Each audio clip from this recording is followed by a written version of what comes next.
बिस्मिल्लाहिर्रहमानिर्रहीम रब्बिश्रह ली सदरी वयस्सिर ली अमरी वहलुल उक़दतम मिन लिसानी यफ़क़हू क़ौली। दास्तान हज़रत यूसुफ़ अलैहिस्सलाम जारी है, अगर आवाज़ ज़रा बढ़ा सकें।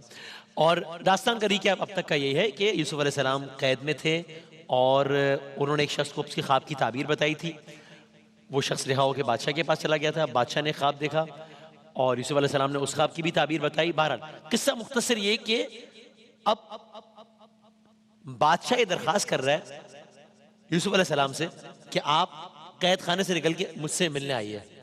यूसुफ अलैहिस्सलाम ने पहले तो मना कर दिया कि पहले जो है वो सारे इल्जामात की तहकीकात कराओ, देखो कि मुझे सही कैद किया गया था, मैं बेगुनाह था। वो बेगुनाह थे, जाहिर साबित हुआ। अब बादशाह ने दोबारा कहा कि देखो अब तो तहकीकात भी हो गई, सब हो गई, अब आप कैद से बाहर आइए और मुझसे मिलिए। यहां से दास्तान आज आगे बढ़ेगी और अगले कुछ लम्हात में दास्तान का मंजरनामा ही तब्दील हो जाएगा। यानी इस वक्त स्टेटस क्या है? बादशाह है और यूसुफ अलैहिस्सलाम जो कल गुलाम थे, खरीदा गया था ना मिस्र के बाजार में, आज कैदी हो गए, अभी कैदी हैं। ये इस वक्त का मंजरनामा है। अब क्या हुआ? बादशाह की दरखास्त को आपने कबूल किया। या बादशाह का किस्सा सुनिए। और आप दरबार में तशरीफ ले आए बादशाह से मिलने के लिए। यूसुफ अलैहिस्सलाम बादशाह ने बड़ी इज्जत के साथ, बड़े एहतराम के साथ, बड़े प्रोटोकॉल के साथ आपको बिठाया और फिर बादशाह ने दूबदू आपसे अपने ख्वाब के बारे में गुफ्तगू की। जो कि आपको याद है ना कि बादशाह ने ख्वाब देखा तो यूसुफ अलैहिस्सलाम उसकी ताबीर बताई थी कि कहत आएगा 7 सालों से। अब यूसुफ अलैहिस्सलाम जो कि बादशाह को ख्वाब की ताबीर तो पहले ही बता चुके थे बादशाह के एक बंदे के जरिए। अब जब 1-on-1 बात हो रही है इतने अहम तरीन मौजू पर और बादशाह इंतहाई परेशान है, इस बात पर तो खुश है कि ख्वाब की ताबीर पता लग गई, लेकिन अब उसको यकीन है कि ख्वाब की ताबीर बिल्कुल सही बताई है। और अगर ख्वाब की ताबीर सही है तो इसका मतलब क्या है? इसका मतलब ये है कि 7 सालों के बाद इस बादशाह के मुल्क में लोग भूखे प्यासे मरना शुरू हो जाएंगे, क्योंकि ऐसा कहत आएगा कि सब खत्म हो जाएगा। तो ये बादशाह बहुत परेशान है। और अब यूसुफ अलैहिस्सलाम ने बादशाह को बताया कि इस आने वाले कहत का मुकाबला कैसे किया जा सकता है। जब आपने तफसीरन बादशाह से इस बारे में बात कर ली तो बादशाह ने आपसे एक दरखास्त की। वो क्या थी? बादशाह ने ये सारी दास्तान सुनने के बाद यूसुफ अलैहिस्सलाम से दरखास्त की कि हजरत इस सारे मामले की आप ही निगरानी कीजिए। क्या मतलब है इस बात का? बादशाह क्या कह रहा है?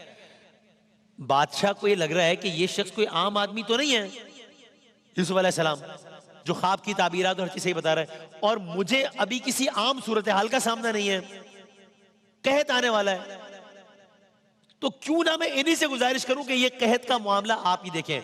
यानी वो सिर्फ कहत का मामला देखने का नहीं कह रहा, यानी बादशाह की दरखास्त पर यूसुफ अलैहिस्सलाम ने क्या रद्द-ए-अमल दिया? पहले तो आप ये देखिए, इस बात को कबूल किया या नहीं किया? इसका जवाब यह है कि बादशाह की दरखास्त पर यूसुफ अलैहिस्सलाम ने सारे मामले की बराह रास्त निगरानी को कबूल फरमा लिया। ये तो एक बात हो गई कि ये कहत की सूरत हाल का मैं देखूंगा इसको। लेकिन बात यहां पे रुकी नहीं, बात इससे आगे बढ़ी। वो क्या?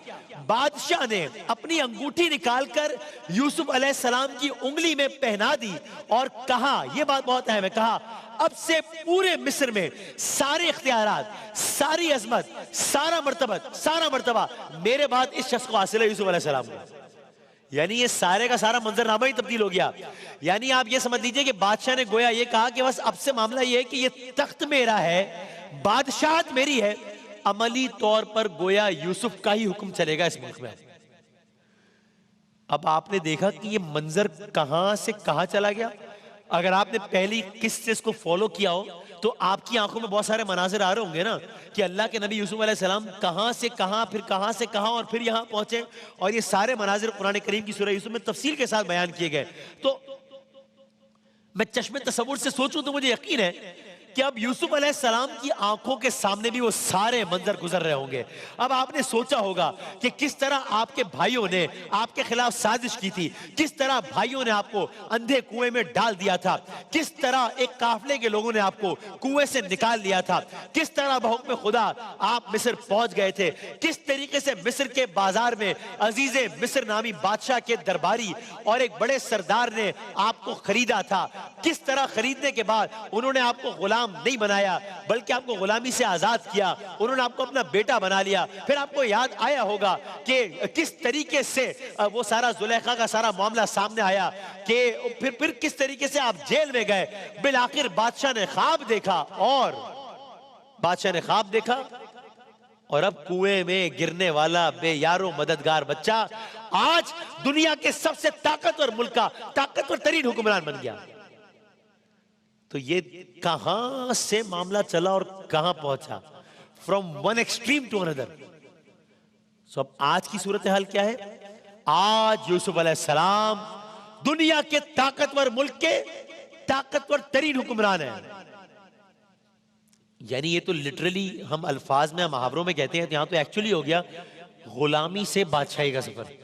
अभी कल तक तो मिस्र के बाजार में फरोख्त हुए थे, आज बादशाह है, उसी मिस्र के बादशाह है। दास्तान आगे बढ़ती है। अब यूसुफ अलैहिस्सलाम हुक्मरान है मुल्क के। अब आपने काम, आप एक एजेंडा था ना कि भाई एजेंडा ये था कि अब इस मुल्क को कहत से बचाना है। 7 साल बाद इस मुल्क में कहत आने वाला है। अब आपने काम करना शुरू किया। क्या किया? मुल्क के मिस्र के हर शहर में यूसुफ अलैहिस्सलाम की नामजदगी के परवाने भेज दिए गए। जाहिर है आजकल का जमाना तो नहीं था ना, व्हाट्सएप या टेलीविजन ब्रेकिंग न्यूज, इस अंदाज से इत्तला दी गई। लोग हैरान थे। बादशाह के दरबार में बादशाह के अपने रिश्तेदार मौजूद थे, फिर पूरे मिस्र के चुनिंदा सरदार मौजूद थे, बहादुर लोग मौजूद थे, ज़हीन लोग मौजूद थे। इन सबको छोड़कर, इन सबको नीचे करके एक ऐसे शख्स को जो मिस्र का रहने वाला भी नहीं है, उसको बादशाह ने तमाम इख्तियारात सौंप दिए।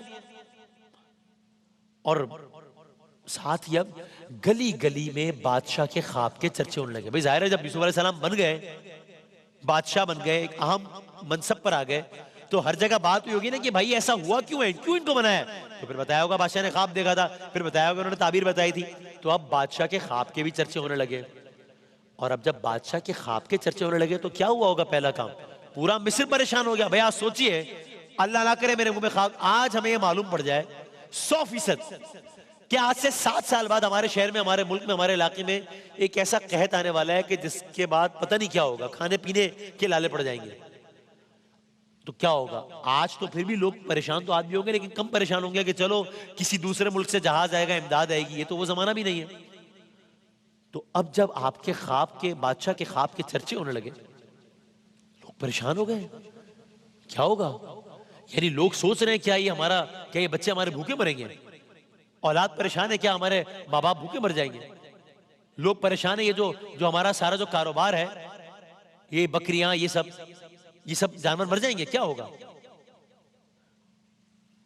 लोग परेशान हो गए कि अब क्या होगा। और साथ ही जब उन्हें हजरत यूसुफ अलैहिस्सलाम के मशवरों की इत्तला मिली, तो अब मिस्र का हर फर्द इस हवाले से मंसूबाबंदी करने लगा। क्योंकि अब यूसुफ अलैहिस्सलाम ने एक स्ट्रैटेजी दी थी कि इससे किस तरह निपटना है। तो अब हर शख्स ने यूसुफ अलैहिस्सलाम के मंसूबाबंदी पर सोचना शुरू किया। यूसुफ अलैहिस्सलाम ने क्या मशवरा दिया था? यूसुफ अलैहिस्सलाम ने फौरी तौर पर तमाम शहरों में अपने नुमाइंदे मुकर्रर किए, एक ऑर्डर जारी किया। क्या? विद इमीडिएट इफेक्ट, जिसको हम आजकल की जबान में कहते हैं। वो क्या था? फौरी नाफिजुल अमल। क्या? आज ही से मंसूबाबंदी पर अमल किया जाए। क्या? लोगों पर पाबंदियां लगाई जाए। क्या? पाबंदी है कि भाई वो अनाज और गल्ला अपनी मर्जी से खर्च करने के बजाय उसको एहतियात से इस्तेमाल करें, उसको बचाना शुरू करें। हम आजकल देखते हैं ना भाई, बिजली एहतियात से इस्तेमाल करो, ये करो, वो करो। ये कोई सही मिसाल नहीं है, क्योंकि ये तो एक दूसरा मामला है। यहाँ तो पता है कि 7 साल बाद सब खत्म हो जाएगा। बहरहाल executive orders with immediate effect, ये खाने पीने की चीजों में अनाज गल्ले के इस्तेमाल में एहतियात बरतें, इसको बचाना शुरू करें, इसकी जरूरत पड़ने वाली है। तो अब हर तरफ यूसुफ अलैहिस्सलाम की मुआशी टीम फैल गई। आपने ये अहकामात जारी किए थे, तो हर तरफ, हर गांव, हर खेत पर बादशाह के गोया फौजी मुकर्रर कर दिए गए, लोग मुकर्रर कर दिए गए। ये लोग क्या करते थे? ये लोग आवाम से गल्ला खरीद कर उसे महफूज करते। स्टेट लेवल पर गल्ले को जमा किया जा रहा है आने वाले अरसे के लिए। यानी मुमकिन है बहुत बड़े बड़े गोदामों की तैयारी का सिलसिला मुल्क के मिस्र में एक कोने से लेकर दूसरे कोने तक शुरू हो गया हो। लोगों को कहा गया कि वो कम से कम गल्ला इस्तेमाल करें, ज्यादा से ज्यादा गल्ला अपने पास महफूज कर लें, या फिर क्या करें, या बादशाह को फरोख्त कर दें, उन्हें उसकी कीमत दे दी जाएगी। लोगों ने गनीमत जाना। तो क्या हुआ? धड़ाधड़ गल्ला बादशाह को फरोख्त करना शुरू हो गए। वो यानी एक कमोडिटी है, उसका फौरन एक बायर मिल रहा है उनको, अच्छी कीमत पे बाहर मिल रहा है तो क्यों ना करें। उन्होंने फौरन इजाफी गल्ला बादशाह को फरोख्त करना शुरू कर दिया। ये सिलसिला चलता रहा, दिन गुजरते गए, दिन हफ्तों में, हफ्ते महीनों में, महीने साल में। एक साल गुजर गया, सिलसिला चल रहा है, स्टेट लेवल पर गल्ला जमा हो रहा है। दूसरा साल गुजर गया, 3 साल हो गए, 4 साल हो गए, अब कहत आने में 3 साल रह गए, 5 साल हो गए, अब बस 2 साल की बात है, 6 साल हो गए, 1 साल बाद पता नहीं क्या होगा, 7 साल मुकम्मल हो गए। वो 7 साल मुकम्मल हो गए। क्या होता रहा इन 7 साल? 7 सालों तक मुल्क के मिस्र में जितना अनाज, जितना इजाफी गल्ला पैदा हुआ, जितना चारा खेतों में उगाया गया, यूसुफ अलैहिस्सलाम ने उसे महफूज करने का एहतमाम फरमा लिया। अब 7 साल गुजर गए हैं, 8वें साल का आगाज हो गया है। यूसुफ अलैहिस्सलाम के ख्वाब के मुताबिक कहत के वक्त का आगाज हो गया। 8वां साल आया, लोग अपने मामूलात जिंदगी वैसे ही गुजार रहे हैं, फसल लगा रहे हैं। अब जब फसल लगाने का वक्त आया तो लोगों ने अपनी फसलें उसी एहतमाम से बोई, लोगों ने अपने बागात तैयार किए थे, हो गए तैयार। लेकिन अब क्या हुआ? आसमान से एक बूंद ना बरसी पानी की। अब लोगों ने क्या किया? नहरों का रुख किया, फिर क्या किया? दरियाओं का रुख किया। पानी की सतह कम होना शुरू हो गई, हर तरफ गल्ले की काल पड़ना शुरू हो गई, शॉर्टेज। लोगों को लगा कि अब मामला कुछ संगीन होना शुरू हो गया है। जिन लोगों ने अपना गल्ला या जिस तरह चीजें बचाई हुई थी, उन्होंने अपना बचा हुआ गल्ला इस्तेमाल करना शुरू कर दिया। आहिस्ता आहिस्ता वो गल्ला भी खत्म होना शुरू हो गया। अब लोगों ने क्या किया? अब क्या करें? बादशाह का रुख करना शुरू किया। अब लोगों ने बादशाह के गोदामों से गल्ला खरीदना शुरू किया, क्योंकि बादशाह जमा कर रहे थे मुसलसल। और ये वो वक्त था जब बादशाह की दौलत में इजाफा होना शुरू हुआ, क्योंकि अब लोग खरीद रहे हैं, लोग अपना माल, मवेशी, दौलत सब बेचने को तैयार है। खाएंगे तो जिंदा रहेंगे ना। यहां तक कि ये वो दौर था कि ये मामला सिर्फ मिस्र तक महदूद नहीं रहा, आसपास के इलाकों नहीं, आसपास के शहरों नहीं, आसपास के मुल्कों में भी कहत ने अपने डेरे डाल लिए।